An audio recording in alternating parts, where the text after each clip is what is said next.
Good morning, everyone. This is Susan Coons coming to you from my corner here at WBTN on this beautiful January 29th morning. It's 28 degrees out, 28 on the 29th. That's pretty good. And that's a lot better than being 0 on the 29th. I think we could all agree with that. First, right off the bat, I'll tell you, I'm expecting a guest today. Her name is Allison Gillette, and she has produced a film called Cow Power here in Vermont, and it focuses on what some farmers are doing to make their farms more profitable by recycling the manure into electricity. It's a great story. But first, I will go through these stories in the Penny Saver News this week. Page 1 has text information about Texas Hold'em tournaments in Stephentown, New York. The Veterans and Fire Department are holding these tournaments beginning Saturday, February 9th, and on 2 Saturdays every month, ending April 27th. That information is on page 1. And there's a coupon on page 1 from Bennington Pizza House for a Super Bowl savings. That's a pretty good deal right there on page 1. Page 2 has Hoosick Falls Senior Center. A fundraiser was postponed to support Gwen Bogart in the 2014 Iditarod. That fundraiser has been postponed. It was going to be held February 2nd. News of the Bennington Senior Center and Meals on Wheels menu. A really good news item. We have on page 3 a missing dog. One of our own, Ida Fiala, lost her dog last weekend, but he has come home, and that's really, really good news. So, but we did put the notice in the paper, and the paper came out yesterday, but I got news that the dog came home. There is a scrapbooking workshop in Hoosick Falls. On that information is on page 3. And there's information about PAVE joining the global campaign 1 Billion Rising to stop violence against women and girls. And that event will be held on, let me see here, on February 14th at noon at the Four Corners in Bennington, Vermont. And they're asking women to wear red. And I will be there myself, as well as a lot of other women to support the effort to stop violence against women. Just a moment, we have a call. Hold on 1 second, folks. Hi, you're on the air. Hi, Susan. It's Tracy Barrett calling. I just wanted to let you know a little more about Roy, Ida's dog that came home. Yes. She didn't have to pay a reward, but when the dog comes home on its own, he gets meatballs. So I think that's a pretty good reward. Oh, that's cute. Are they beef meatballs? I didn't find out. Oh, my gosh. Well, that's cute. Just meatballs. Do they have gravy? Meatballs and gravy? I mean, my dog would like the gravy. Well, I don't know about that. I think there was a sauce with it. As in Italian meatballs. Oh. So, no spaghetti, but yeah. I'm so happy to hear that because you guys, everybody knows what a softie I am about animals and, of course, how much I love my dog.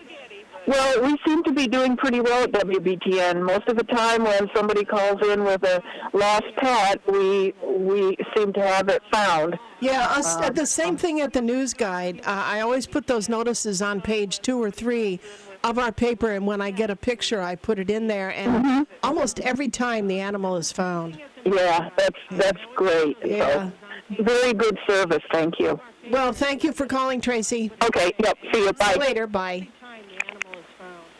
Well, that was nice. That was nice. I'm glad that her dog got a little treat for coming home. I hope it doesn't encourage him to go out the door again and say, I think I'll take another hike for a couple of days so I can get more meatballs. The Wild Oats Market is offering a free workshop on home energy efficiency. That's Wild Oats Market in Williamstown, Mass. And it's a co-op market. You can join. I think it's $25 a year or something like that. They have all kinds of good stuff there.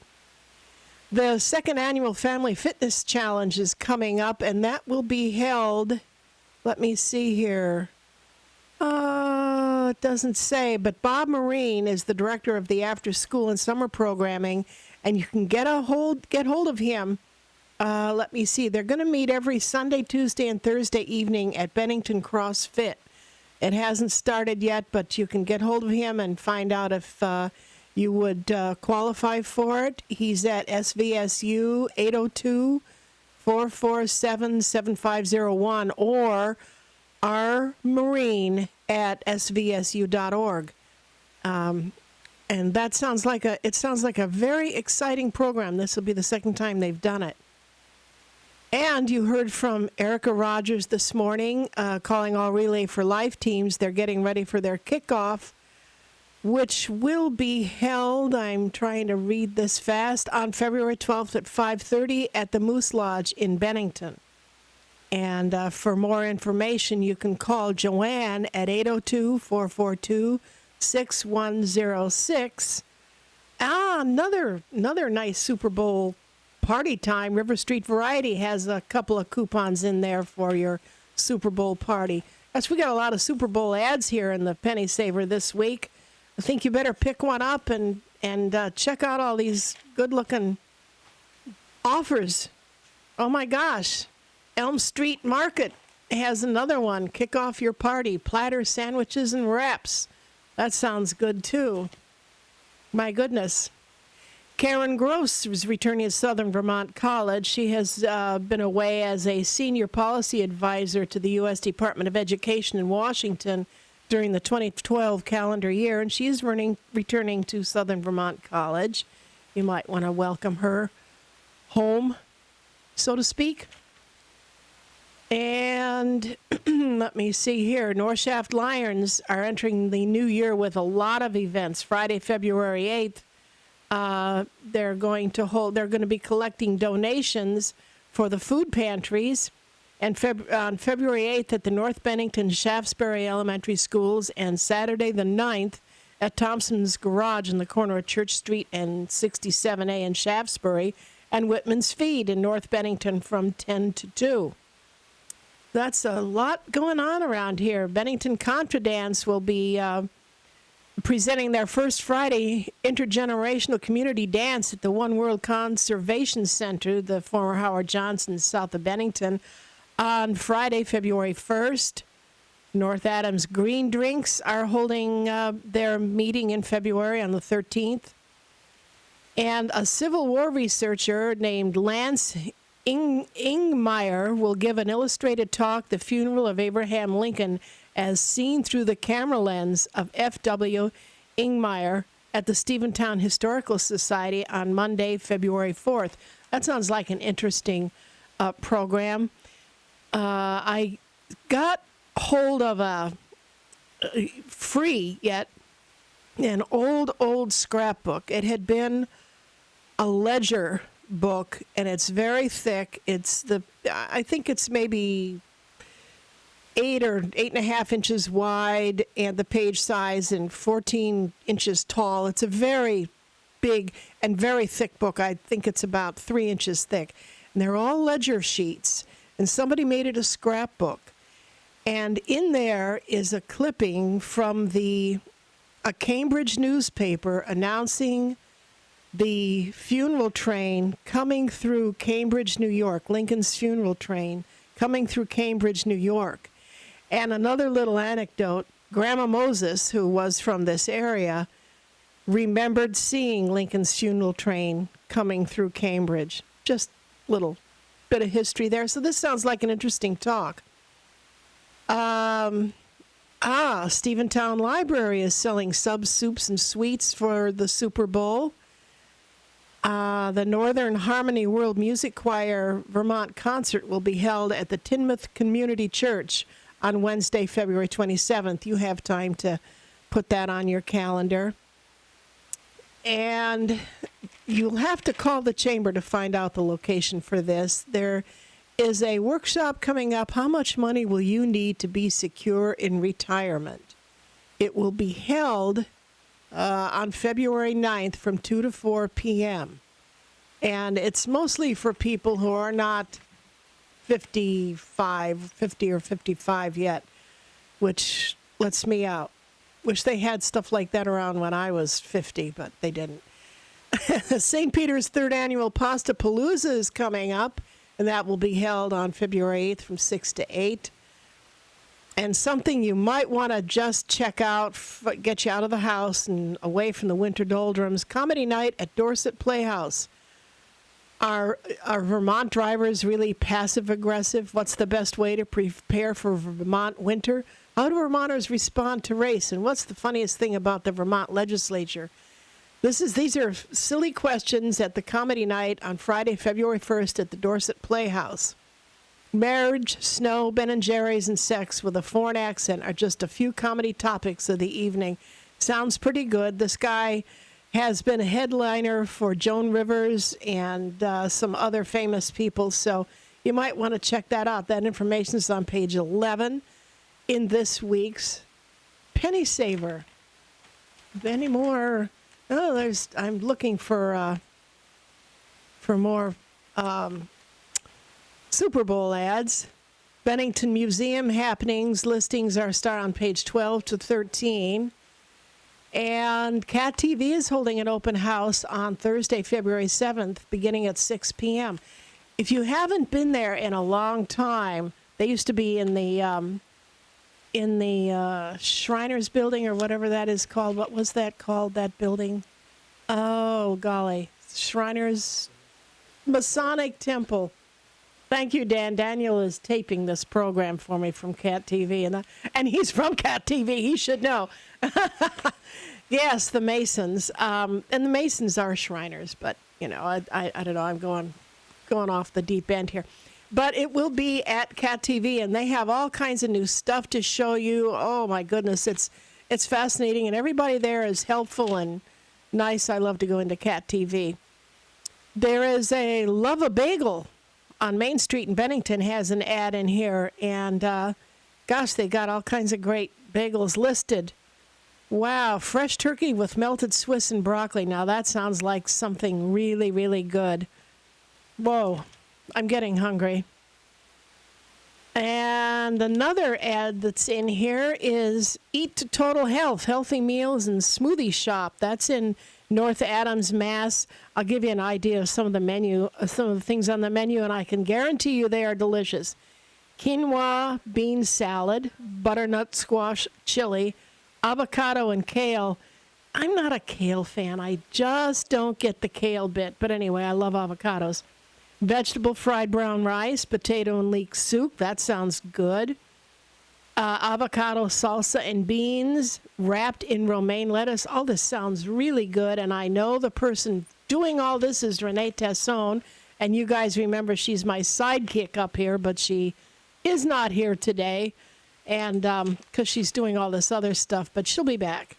She'll be back. And a Mardi Gras celebration will be happening in Cavendish. And there's a story about what you need to know to lose weight successfully. That will be happening. That information will be held at the Circle of Healing in Paulet. And then we have the weekly almanac, weekly weekend worship schedule, and all kinds of interesting things in our classified section. So be sure and look at the Penny Saver this week. It's packed full of interesting news and information. And we'll be right back, folks, right after these messages. Oh, there we go. Hello, folks. For some reason, this thing didn't turn on. I don't know what I did. Who knows? The shadow do. With me right now is my guest, Allison Gillette, who is a lovely young lady who has produced a marvelous film, and we're going to find out all about her background and the film, and when we can be looking for it and where we can find it in the theaters. Allison, good morning. Good morning. How are you? I'm good. I looked at your little interview on, let's start over. Good morning. I didn't turn on your mic. Good morning. How are you? Good. I looked at a film on the internet yesterday where you were being interviewed by a man named Pace. Yes, Ralph Pace. Yes, that was an interesting interview. That's a little cable TV program in your area up in Ludlow? Yeah, that's we have a local public access TV station called Ludlow Public Access Television. I actually interned for them when I was in high school. Nice. And they interviewed me regarding the film. Oh, nice. Okay, so you went to Emerson College. I did. And tell me how you got the idea. Where did the idea come for Cow Power? And tell us what Cow Power is. So while I was at Emerson, I was a documentary film production major, which is a very small major at my school. My school's more tailored to narrative feature film. So right before I graduated, they had a competition for documentary filmmakers to pitch an idea, and then they'd give you some startup money for your film. And this was really the first time my school did that, so I thought to myself, I have to do this. I know I'm 2 months away from graduation, but I can't miss this. So I've always been really passionate about Vermont. I was born and raised in Vermont, very passionate about the environment as well. So I went back home and I said to, the many people I know, I said, guys, what's a story in Vermont that needs to be told? And of course, I was told many, many things that I should focus on. But someone told me about Cow Power. And I said, wow, I didn't even know about that you could take cow manure and turn it into renewable energy. And Vermont is actually the only state where citizens in Vermont and businesses in Vermont and the Vermont legislature have worked together to create a program that makes it viable for small farms in Vermont to actually take their cow manure and make electricity. So I pitched that idea to the competition board at my school, and the idea won. And I got some startup money as well as some really great student filmmakers to help me out with the project, and we started rolling. So how long did it take you? How long beginning to end did the project take? Well, I started alone last January. And then I had a bunch of crew that helped me film. We filmed in April and May. And then over the summer, we started editing, just myself and one other editor. And we realized that wasn't moving very fast. So in the fall, I took on another editor. So we now had 2 editors and myself. And I'd say starting mid-October until now, it's been my full-time job that I don't get paid for. Mm-hmm. My editors as well. We kind of wake up in the morning and we work all day until it's time to go to sleep. It's an act of passion. Exactly. So now here we are, the end of January, and I'm hoping that the film is going to be completely wrapped and done in the next 2 weeks. Wow, that's exciting. I wrote down a lot of questions here. In the film, in your little clip that you have on the website is cowpowerfilm.com, correct? And you can just open the little film clip. It's very interesting. There were thousands of cow farms, or what do they call them here? Dairy farms, yes. And I'm from California. There are ranches out there. There were thousands of dairy farms. And now they're under 1,000 in Vermont. So this is an effort to save the farms and save the environment in Vermont and the picturesque, the whole thing, everything that's wrapped up in what is Vermont. Yeah, absolutely. I mean, I think the reason that the farmers decided that they wanted to do something like this was not only a business decision where, they had all this manure and they wanted to manage it in the most environmentally friendly way possible. But it's very good for the environment. It saves them a lot of money. They save over $1,000 a week on cow bedding because the process, once you're done kind of roasting the cow manure to harness the methane gas to create biofuel, there's solids and liquids left over. So the liquid is a much more plant-ready liquid, so the plants absorb it faster. So you see less runoff into the lake. And then you have the solid material that is really fluffy and nice and healthy and safe cow bedding. So it works out really well for them. Now, how do they work this? I mean, is all of this is all produced at the farm? Yes. The methane gas, the electricity, and all these things. What's their initial, do you have a ballpark, their initial cost that costs to convert everything like this? How much the technology costs to install? Yeah, right. On average, it's about $2 million. So what happens, first of all, when a farm well, what would happen today if a farm decided they wanted to become a part of the Cow Power program is they would contact, the Cow Power program and say, listen, I think our farm wants to get involved. They would build the digester. And then what they can do is they can go to the Vermont legislature and they can apply for a grant or a loan from the Clean Energy Development Fund, which is a fund that was created from an insurance that was imposed on Vermont nuclear power plant in order for them to keep running.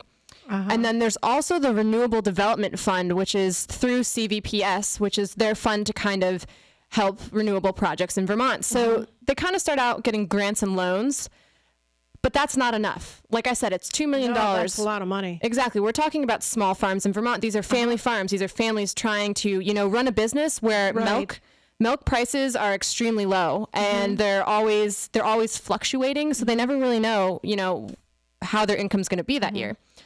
So what the Cow Power program does is they have Vermont citizens and businesses that can pay an optional tariff on their energy bill every month. So they can say, hey, I want to join this program. I want 25% of my energy bill to be taxed for Cow Power, or I want 100% of my energy bill to be taxed. They can choose.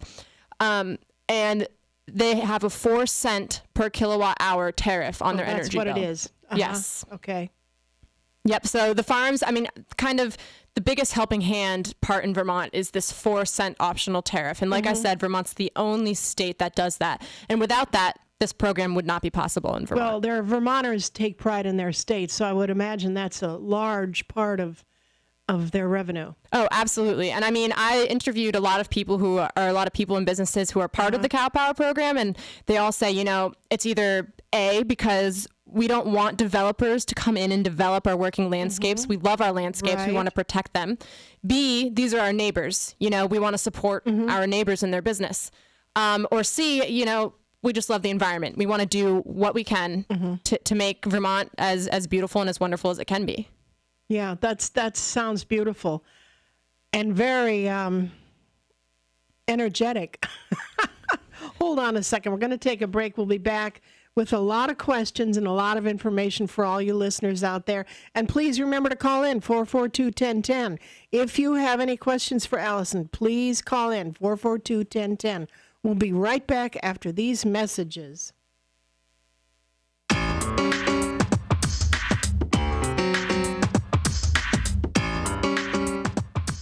And I return with Allison Gillette, my guest for the day, who has produced a film with the name of Cow Power.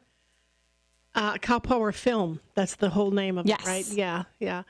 Now I have my notes here. Let me see here. Green Mountain Power. Oh, we got a call. I got to stop doing that. Oh, the phone rings. I do this at home. Oh, hold on, please. Hello, you're on the air.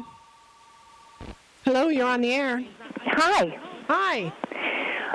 I really enjoy listening to Allison. She's very interesting, and I have a few questions myself. Okay. Can they convert the cow power into fuel for cars? Because, this business with the ethanol, with the corn and everything, that's kind of ridiculous because we need the corn to eat. We need the corn to feed our animals and all that good stuff. And drought and everything causes corn not to grow. But can the methane gas be turned in for car use, and can it be economical? No, not economical, but eco-friendly. Well, economical, too. Well, that is a great question, and I'm probably not the best expert on the topic, but one of my characters, David Dunn from Green Mountain Power, actually was talking about how the generators on the cow power farms are the same as the engines inside your car or your truck. So I know in other places, or actually originally when this process started back in the 70s, they were kind of able to harness it as fuel. Because if you think what's happening is they're capturing the methane gas and turning it into biofuel, which powers a generator. So I would say absolutely in the future, this is something, if it grows big across the country, that some farms might produce electricity and other farms might just produce the biofuel that you could put into your car or your truck. It's not very developed yet, but I definitely think that is something that's possible in the future. because in the old days they used to use cow patties or cow chips or buffalo chips to heat their houses. And their teepees, right, Linda? Yeah. Yeah, you were there. Oh yeah. You ought to know. I'm her sister. This is a MASH call. Okay, do you have any more questions? Well, no, I think it's a great thing. I think she should be very proud of herself. Yeah, well, stay tuned because I want to find out how a lot of the stuff I want to ask is about distribution and where we can look for it, because this will be interesting. Are you going to show this at Sundance? I have not yet applied to film festivals yet. I've been waiting to finish the film, and I do have quite a long list of places that we want to apply. Yeah. So definitely stay tuned to our website, which, like you said, is cowpowerfilm.com. And when we make it into any film festivals, we will post it on the website. Yeah, and go look at it this morning, Linda, before you go to work. It's a nice website. Today. Oh, okay. I'm unemployed. Is it cowpower.com? It's Cow Power Film. So COWPOWERFILM.com. Okay. I was going to ask you something, but old age. Well, anyway, I know what I was going to say. Right now, they're doing the Santa Barbara International Film Festival in Santa Barbara, California, and so that's every January. And I think there's a film festival in San Luis Obispo where Cal Poly San Luis Obispo is, and that's either next month or in March. So, I mean, I know you're not ready yet for it, but these are two widely seen film festivals. Yeah, absolutely. And I know the Santa Barbara Film Festival is definitely already on my list. I'm going to have to check about the other one. But yeah, we have quite an extensive list of places that we want to apply. I know it's going to be hard, but they have a lot of really great openings for people who if it's their first film, and this is my first feature film. So hopefully we'll get into some of them. How long is your film? That it's your first feature film, but it's so in the minds today. It's so up there. Yeah, okay. Absolutely. And I'll let you go, and let's have some more callers call in. Okay, thanks, honey. I'll talk to you this weekend. Okay, bye-bye. Bye-bye. Bye, Allison. Bye.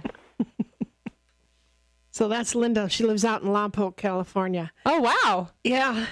So far away caller. Far away caller. She calls in not every week, but just about every week. So now, how many minutes long is your film? Right now, and I haven't added in the end credits yet, right now it's running at 59 minutes and 37 seconds, so it's going to be right around an hour. Substantial. Yes, it's a feature-length film. It's not boring, though. It keeps you on your toes. Oh, it's I can very imagine. exciting. I'm anxious to see it because, honestly, the little trailer you have on your website is very nice. Now, how many farms participated in this? In the film, we have 3 farms. We have the original farm, actually, one of the first farms in the country to have a digester on their farm was Foster Brothers Farm in Middlebury. Okay. Their digester no longer runs, but they're one of the farms. And then we have Blue Spruce Farm in Bridport, Vermont, and we have Pleasant Valley Farm or Berkshire Cow Power up in Richford, Vermont. Okay. Now, when you call it, what is it you called? What is it that doesn't run anymore on your first one? Oh, a digester. So that's what the technology is called. Basically what happens is, and I mean, if you're a Vermonter, you're going to completely understand all of this, but I'm going to try and explain it for someone who isn't very familiar with dairy farms. So what happens on a dairy farm is you have, your cows, and those cows live in the barn. They kind of, have... There's cows on either side of the farm, and there's kind of a fence in between them. Right. That way they don't, all eat each other's food. Everybody's getting an equal amount. So the cows are in the barn, and while they're in the barn, they do their business. And what's happening is constantly on the floor, you have this giant kind of squeegee-like thing that very, very slowly just moves its way down the barn, day in, day out, under their feet. And if you're a farmer, cows are creatures of habit. They've learned to just live with this little squeegee. They just, step right over it, and it's like it's not even there. But this squeegee takes all the manure, and then at the end of the barn, there's kind of a little grate that the manure gets pushed into. That grate has piping that leads to a thing called a digester. The digester, you can kind of imagine an in-ground swimming pool right outside the barns. And Don't go swimming in it. My visual of that is pretty awful. Yes. Yes. So it's an in-ground swimming pool, but obviously the top is covered with cement. So it's just kind of a cement block, and it's about 2/3 full of manure. So that's about 12 feet of manure. And that digester is supposed to simulate a cow's stomach. So you have all the little microorganisms in there breaking down that manure after it's already been broken down by the cow. And it's heated to 101 degrees Fahrenheit, the same temperature as a cow's stomach. And that's what allows the methane to kind of bubble up to the top. And like I said, it's only 2/3 full. So you have a little airspace at the top. And that methane gas is just swept into those pipes that lead. How does it get into the pipe? I mean, it's just sucked in like a vacuum. Exactly. Exactly. So it sucks through the pipes into another room that has a generator. Just like if your power goes out, you have a generator. Right. Well, imagine that about 20 times larger. These things are huge. They need an entire barn just to themselves. Okay. And that gas powers an engine, which is like your car or truck engine. And as that engine spins, it creates electricity. And then Green Mountain Power harnesses that electricity and disperses it across the grid. Okay, so then it goes from there, from that farmer's farm, or let's say his barn. Then it goes to the Green Mountain Power. Right. And then they distribute it to their customers. Right. And it's distributed equally amongst all customers. So even if you don't pay that optional tariff on your energy bill, but you're a Green Mountain Power customer, you're still getting cow power. So you maybe should consider kind of joining this program, because if you did 25%, an average homeowner, that'd be $5 extra a month for a family of 4. So it's nothing. Yeah, you know, it's nothing. But it really, really helps the farmers. Yeah. Is there any possibility that this is going to be taking over, or, I mean, are they doing anything like this? And I live in upstate New York. I live right across the border in New York State. A lot of dairy farms over there, too, facing the same thing as Vermont. Right. Do you know if anyone over there? I know of one person who has converted her farm. That's Beatrice Burley. And she's just right over the border. Yes, I know, especially in New England, people are getting kind of, you know, they've been calling Green Mountain Power more. They've been saying, you know, how does this work? How can we get involved? And I think what you'll find is, especially across the country, because Vermont isn't the only place where there are digesters, but California actually has quite a few digesters. I think they have 160 or 180. But you see these huge farms that have a lot of income and can afford, you know, something like this. They have digesters out there. But as far as the Northeast, where our farms are a little bit smaller, I know New York especially, Massachusetts especially, are kind of looking into how can they make cow power come to their state. Because like I said, in Vermont, it took the legislature, it took Green Mountain Power, and it took our citizens and businesses. And I like to think that Vermont's unique, that something like that is absolutely possible just because the way of our community is. And I think other states, it's just going to take a little bit longer to see it succeed in Vermont and try and find those same groups of people in other states. You know, it's I'm from big cities, and one thing there are so many unique things about Vermont. One of them is that the whole state is one small town. It is really like That's a small true. town. You know, I mean, it's just like that. I take the bus, I've taken it, well, only once, but I plan to do it again this April. They have the Montpelier is open. You can take the bus and go up there. Exactly. You can walk right into all the rooms. You can walk into the Senate chamber. You can do all these things. You can't even do that in New York State anymore. Governor Pataki, a long time ago, just closed it all off. And it's just really sad. This is a great thing, should be a great thing about our whole country, but you can still find that in Vermont. Yeah, and something, well, first of all, before I comment on that, I'm going to make an announcement that actually we haven't made yet, so your radio station is going to be the first to hear it besides our mailing list. We got a drum roll. Got a drum roll. That's good. Good, Dan. We just recorded our narrator the other day, and our narrator is going to be former Governor Jim Douglas. So I was actually speaking with him the other day, and he said the exact same thing. He's teaching a class at Middlebury. And he brought his students to a field trip at the State House, and they got to go in and see all the chambers, and they even got to sit down and talk with the governor. And he said, you know, these are kids from, you know, New York, California, Texas. And they were just in awe because there's no way they could ever do something like that in their state. I know. When I went up with the Chamber of Commerce, we try to get a bus full of people. It's kind of funny when you live in a city, like let's say you live in New York, you're born in New York, you never go to Grant's Tomb, but if you're a tourist, you'll go to Grant's Tomb. Right. It's the same everywhere. So Vermonters, I wonder how many Vermonters have never taken advantage, probably lots of them, to go up to Montpelier. If you grew up in the school system, I don't think that's true. Oh, because, that could be. I mean, everybody in my school, and like you said, Vermont's kind of a big, just a big town. Yeah. I mean, I know kids from all over the state of Vermont, from every high school, and I'm pretty confident in saying that I'm pretty sure every kid that's gone through the school system in Vermont has been to the State You're House. probably right. Come to think of it, my daughter's a teacher, and she took her class up there. That's probably true. I forgot about that. But if you haven't, if you did not go through the school system in Vermont, you should definitely check it out. It's beautiful up there, and everyone's so kind and willing to answer questions. I think the cost to take the chamber bus, I don't remember. It's something like $16 or $14. Oh, that's nothing. Take the bus up. It's a beautiful ride. All this conviviality in the bus and chatter and laughing and everything. You get up there. Mary Morrissey greets us and takes us on tours and everything. We get to meet the governor. You have lunch there, and it's a marvelous trip. Simply marvelous.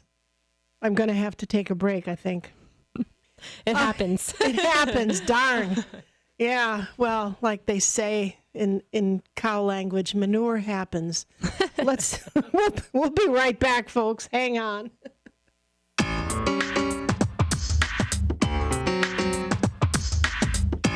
And we return with my guest, Allison Gillette. And I'm going through my notes here. Let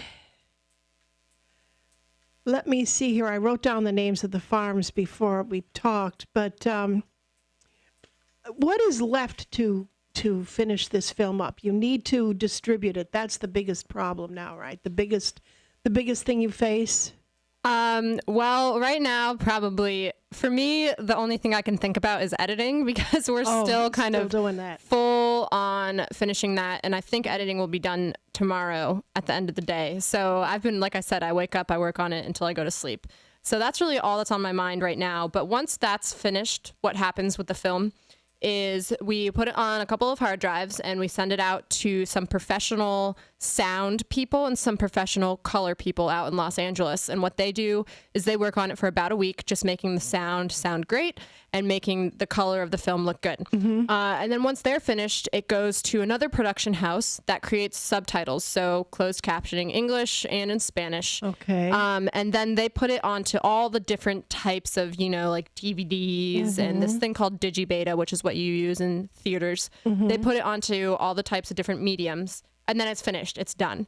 And that's the time where I start applying to film festivals and we start doing distribution. Now we have signed with a distribution company, and I can't say much more than that yet because we haven't made our official announcement about that.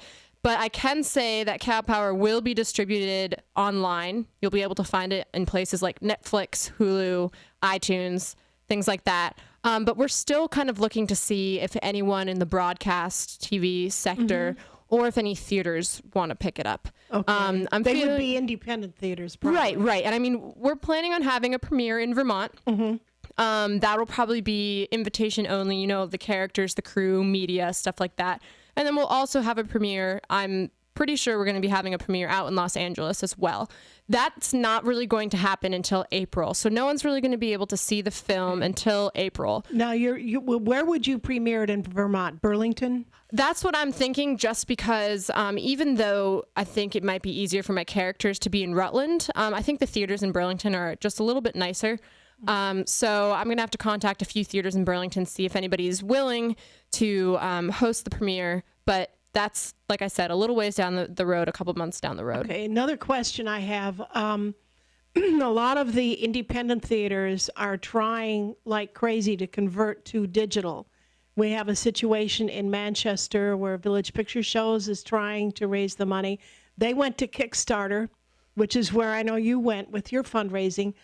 And I think Hathaway's Drive-In, which is another little independent guy here in Hoosick Falls, is also trying to raise money. He's doing it by selling his speakers. Oh, wow. His field speakers. You can buy one for $50 or the set with the box for $125. That's a deal. Yeah, it is. It is. It's a nice thing. So, are you looking to independent theaters? Where do you? No, absolutely. One thing that I've always kind of said to myself, because I never thought, when I first did Cow Power, to be completely honest, I thought it was going to be something that would just be, I could give to a couple of Vermont schools. Maybe they'd use it, maybe not. Mm-hmm. But now it's kind of skyrocketed and it has become big, and it's going to be much bigger once it comes out. But I always said to myself, if for some reason that happened, I'm still a Vermonter, born and raised in Vermont. Small town girl. Mm-hmm. And my plan is, once the film's out and done all the premieres and done film festivals and stuff, I want to have it in independent theaters. I want as many people to see this as possible. So if people are willing to show it, even if it's hosting a screening in their house, I am absolutely open to that concept. That's a good idea. Yeah. Hosting a screening in their home. And one thing that I've really been passionate about with this film is I would love to create a lesson plan to go with it. Mm-hmm. My mom's a first grade teacher, and I've substituted for every grade level. So I'd like to be able to create a lesson plan and kind of travel with this and be able to, teach a half an hour lesson and then show the film. And then the school can keep a copy of the film for free to use, with future generations that come through the school. Great idea. Now, you said it's going to have subtitles. Yes. It will have optional subtitles. Optional subtitles. Yes. We're talking what language? English and Spanish. English and Spanish. Because I have two things to ask you. One, have you been in touch with Al Gore? And and two, there are, countries in Europe who would be very interested in this because in a lot of ways they're ahead of us. Oh, absolutely. Absolutely. People here don't want to believe that because we're America, but the people need to travel. Yeah, they need to get out a little bit. And the European countries are ahead of us, so I was wondering if you have plans on showing this over there. Yeah, so I have not been in touch with Al Gore. Okay. I think I'd be a little starstruck if I were. That's how I felt with Jim Douglas when I recorded him. I was just like, oh my gosh, this is the former state governor. But as far as Europe goes, I actually lived in the Netherlands for half a year, so I know exactly what you're speaking of. They are so far ahead of us, right. Especially in energy, especially. So this is definitely something that I would love to show in Europe. And the great thing about Europe is whether begrudgingly or not, everybody speaks English. So it costs a lot of money to translate things into subtitles, somewhere around $1,000 for each language. That's a lot of money for a small film, and this is my first time filmmaker. Yeah. So if we end up making a lot of money, I'd love to translate it into other languages, just because I think that's courtesy to put it into their language. But I do have connections in Europe in several different countries, and I would love for them to see it. But like you said, they're ahead of us. They already have methane digesters. Right. Right. So to them, I think it would just be nice for them to see it's still their story, even though it's not Vermont. So I think they'd love to see it being told. It's kind of, in a way, this is great. I think what you're doing is wonderful. As soon as I saw it, I said, when did I first get in touch with you? December? I want to say December or November. Yeah. Yeah. Quite a while ago. I think this is a wonderful thing, and I'm so happy you did it. I'm so thankful that you came down to see us and visit with us. I wish you all the best on your film, and keep us posted. Let us know what's happening. And I don't know, I have business cards with me. I'll give you one before you leave. I'm the editor of the News Guide and the Penny Saver Press, and I would love to have you send us information about when you're opening and where people can go see it. Yeah, absolutely. I would love to do that. And thank you so much for having me today. It was really great speaking with you, and I hope everyone in the Bennington area enjoyed listening. I do too, and they're going to see this on Cat TV and GNAT up in Manchester. So wonderful. Thanks to Daniel May, our videographer, and Daniel always, for some reason I luck out. I get Daniel to tape anything that I do. Sometimes it's a little weird stuff. What a great guy. Like at that farm place or that bird sanctuary place we went. Oh my gosh, we saw they were emus, weren't they? Was it an emu that tried to eat your camera? Yes. Yeah. Animals tend to do that. The cows do that too. Daniel had his camera, the big square thing right up to the square in the fence, and he's looking right through it, watching this animal, and the animal comes up, and Daniel's watching it through the side thing, and all of a sudden it goes like this and goes to grab the. Oh my goodness! Animals. It was funny. Yeah, they are. I love them. Well, thank you again, Allison, and thank you everyone for listening today, and thank you everyone for watching the program. We appreciate it very much. We'll see you again, and thank you, Allison. Bye-bye, listeners.